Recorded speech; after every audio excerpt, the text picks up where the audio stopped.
Nabi SAW memberikan peringatan. Nabi kata, bada'al islamu ghariban wa sayaudu ghariba. Islam bermula dalam keadaan asing dan akan kembali asing. Maksud Islam mula dalam keadaan yang asing. Orang tak hendak dengan Islam ni pada mula. Di Mekah Islam ni kena tindah belaka.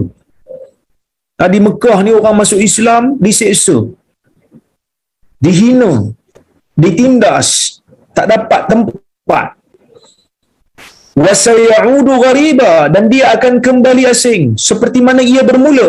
Kama bada, seperti mana dia bermula maka dia akan kembali jadi macam tu balik. Sebab Islam bermula asing, kemudian bila Islam berjaya membuka kota Mekah, dia menjadi dominan dan akhirnya membina tamadun. Kita tengok tamadun yang dibina di zaman Bani Umayyah, tamadun yang dibina di zaman Bani Abbasiyah. Begitu hebat. Kan? Begitu hebat keadaannya. Tapi dia akan kembali asing. Adakah bila kita baca hadis ni kita kata, oh Nabi kata Islam kembali asing, jadi kita kena tinggalkan Islam lah, barulah Islam tu jadi asing, barulah kita dikira sebagai orang yang beriman dengan hadis ni? Tak. Ini adalah satu pemahaman yang batil. Sebab di hujung tu Nabi kata, fatuba lil ghuraba, maka beruntunglah bagi mereka yang asing.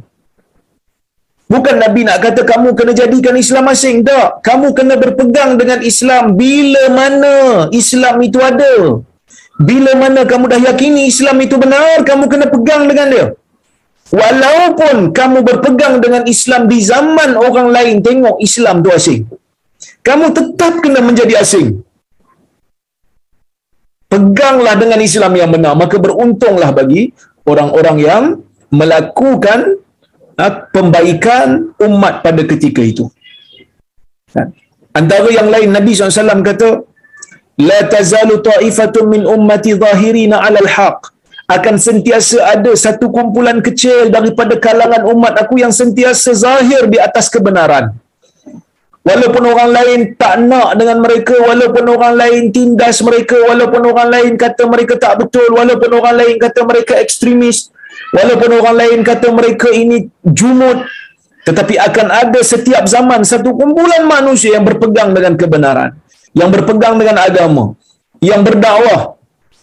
Kita tengok di zaman Imam Ahmad umpamanya, bagaimana di zaman dia diseksa, bagaimana di zaman dia ditindas, kerana pemerintah pada masa itu memilih mazhab Mu'tazilah yang sesat, yang banyak menggunakan akal sebagai mazhab rasmi, sehingga mengatakan Al-Quran itu makhluk dan sebagainya, sehingga menafikan sifat-sifat Allah. Imam Ahmad sebagai imam Ahlus Sunnah wal Jamaah bertahan sebagai puak yang mempertahankan kebenaran, walaupun dia minoriti, tetapi dia berpegang dengan kebenaran.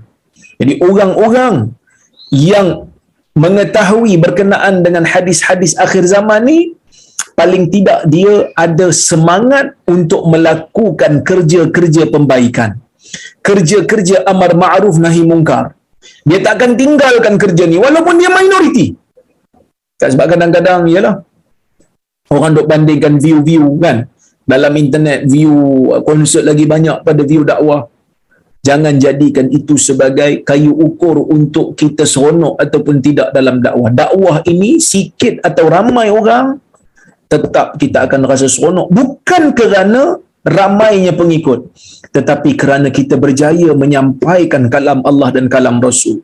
Berapa orang nak ikut pun no big deal, kerana kebenaran ini bukan terhitung dengan banyaknya pengikut.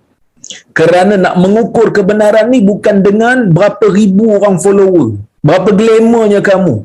Kerana kita bukan nak ajak orang untuk memuja peribadi kita dan diri kita.